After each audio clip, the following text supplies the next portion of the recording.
Hey there, my Equalizer fans. It's your girl, Barbie J, and we are here with another awesome episode. I'm telling you, I don't know when it's going to happen, but I can't wait until Detective Dante and Robin get it on. I'm waiting for that moment. Now, I don't want no hug. I don't want no kiss. I want to see them two in bed together. I'm sorry, y'all, but that's the way it is. So let's jump into this season 3, episode 2, where there's smoke. Now, you know there was some smoke up in there, literally and figuratively. It starts off with a major fire, and two firemen are getting into a fight because one felt the other one left him unattended and he almost died. And we learn later on why that was. But then we have Robin waking up from a nightmare of being chased by herself. I said, now that's something. You know, she wakes up and she talks with Aunt Vi, who stated going forward, she wants to know about every dangerous case that Robin works on. And Robin tells her that she'll assess the case, and if it seems dangerous, she'll let her know.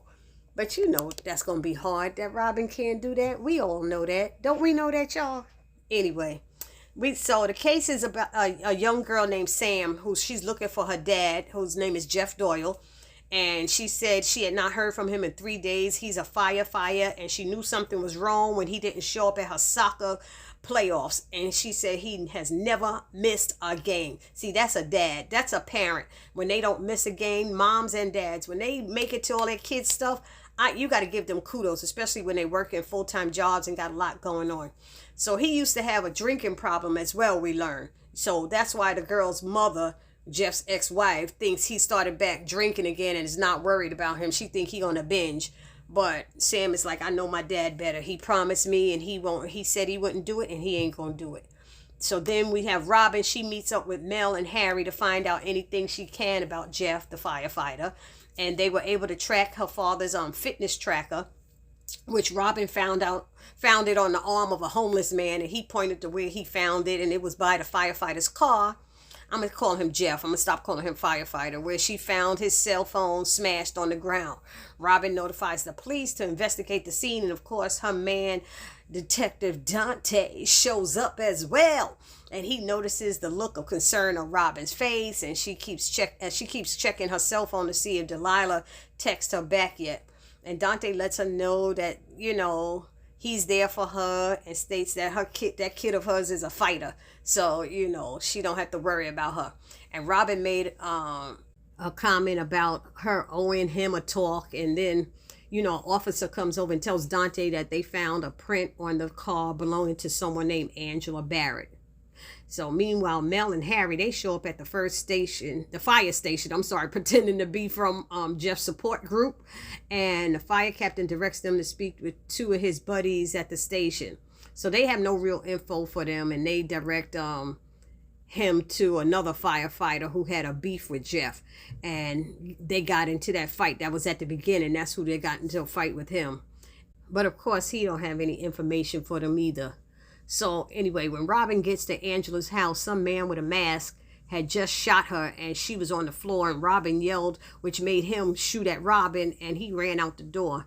Robin called, the ambulance and everything. And then we learned that Angela knew Jeff, and that she worked at a restaurant that just burned down recently. And we learned that it had something to do with stealing the payroll money that was due to be picked up right before that blaze. I said,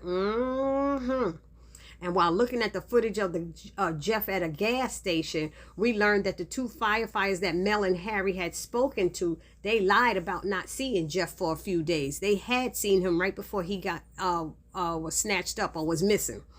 Meanwhile, Aunt Vi is going through some internal drama, and she's letting it out through her drawing, which is in black chalk, it looks like, or something.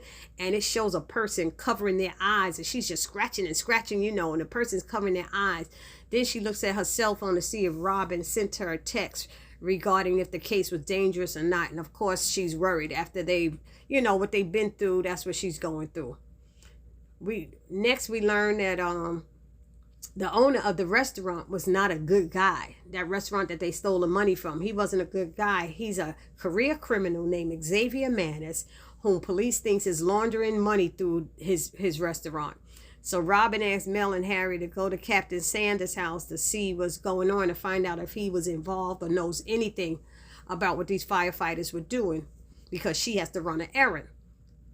Then we see Aunt Vi. She at the shooting range discussing buying a gun, then practicing shooting. And according to the employee there, she's doing a pretty good job. Man, Aunt Vi is pissed. So we see Robin's errand was to find Delilah, who seemed to be a bit upset and mostly embarrassed that her mom came looking for her. But Robin explained to her why and let her know. And Dee asked, can we talk about this later at home? And they both promised to. So that was good. At Captain Sanders' house, they find a freshly dug grave in his backyard. So they start digging it up. This is Mel and Harry, and he comes home and he catches them, and he got a gun pointing at them, realizing they were the two from that morning at the firehouse, and they weren't from the support group at all. So he allows them to keep digging, and they find money buried there. And they update him on what they know, and he can't believe that his boys would do anything illegal. Meanwhile, Robin and Dante show up at the firehouse to pick up Jeff's two buddies, and they run. One has a burn bag, and he jumps into his car and drives off. The other gets caught by Dante. Dante brings him in for questioning, and he refuses to rat out on his family, as he puts it. And then Captain Sanders walks in and tells him to tell everything he knows. And that's when we learn that they did all of this for Captain Sanders because of all the medical bills he had from Ground Zero. He had illnesses because he was a first responder at 9/11. So Captain begs Derek to, tell them what happened to Jeff. And he tells what went down with Xavier Manis and how he must have seen Angela and Jeff together. So they made a deal to return his money and he would let Jeff go. Dante asks where's the drop going down, and they head that way. Of course, when Juan drops off the money, Xavier did not keep his word. Just what Detective Dante said criminals like him do. They don't keep their word even though you do. And he had both Jeff and Juan tied to chairs and set the building on fire. I said, oh God. Then Robin and Dante, they show up to rescue them. And when they got close to the building, there was an explosion. They both were thrown back and they hit the ground, knocked out for a couple of seconds. Then they get up and run inside and untie both firefighters. And Robin gets Jeff. She grabs Jeff, and then they get trapped inside. Dante's outside yelling, Robin, Robin, my baby, Robin, Robin, Robin. He might as well been saying my baby. He is like, Robin!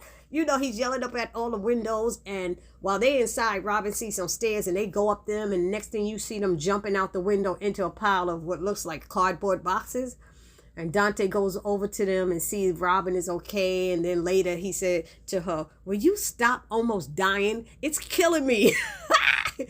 And she said, I will try for you. And she brushes off his suit and is coughing, from all of the smoke inhalation, Then we see Sam running over to her dad, and he jumps up and he runs over to her, and they hugging. Oh my God, she's hugging him and crying. I gotta tell y'all that Barbie J was crying. My eyes were tearing up at this moment, because if it had not been for the love, and I'm gonna say love, this young girl had for her daddy, he would be dead.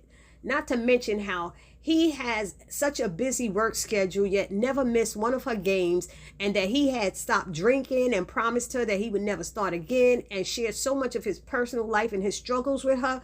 Was really touching and meaningful to me. The love that Jeff gave to his daughter and the communications they shared is what basically saved his life, if you ask me. Dante said at the end of the day, that's all it's about. Family. I said, yes, it is, Dante. Yes, it is.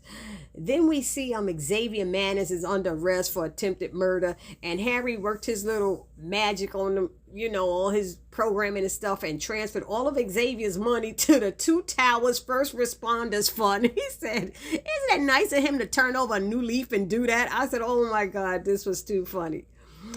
Anyway, I love that part. And then Robin gets home and has to deal with Aunt Vi, pissed off at her for not texting or calling her.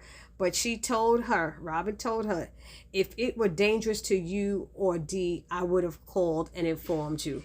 So then she told Vi that, she told her what she did to Dee, that day, and how she was concerned and worried. But Vi reminded her that she has a responsibility to protect both Robin and Dee. And Robin told her that the hard truth is that she will never be able to tell Vi everything, but promises to do better. And Vi says she's going to hold her to that. Then Robin goes upstairs to talk to Delilah, and they have a heart-to-heart conversation. And Dee states that she is okay and that she feels she has come out of her PTSD issues even stronger now. And Robin admits that she is even struggling herself with bad and disturbing dreams. And Dee said, well, maybe I should be checking up on you. And Robin said, maybe you should. And then Robin ended with, just know that everything she does is just her trying to help. And Dee replied, if you really want to help, don't smother me, train me. I said, excuse you, train her? And I was like, Robin looked at her like, what? So I guess it looks like Dee want to learn some of what her mother's doing and try to be a part of that. I don't know, y'all. Y'all let me know down in the comment section what y'all thought about this. So that was the end of this episode, and I hope y'all liked it as much as I did. I thought it was another fabulous episode. I give it 5 stars out of 5, honey, because that's just how the way it's going. And I can't wait till this little love connection that Detective Dante and Robin got going on finally heats up. I thought that's where the smoke was going to be, baby. Ha ha, in the bedroom. Anyway, for those of you who haven't subscribed to my channel, please take a moment now, hit that subscribe button, hit the thumbs up button. Let me know that you like the video and the show. And then write a comment and share the video. This your girl, Barbie J, saying peace.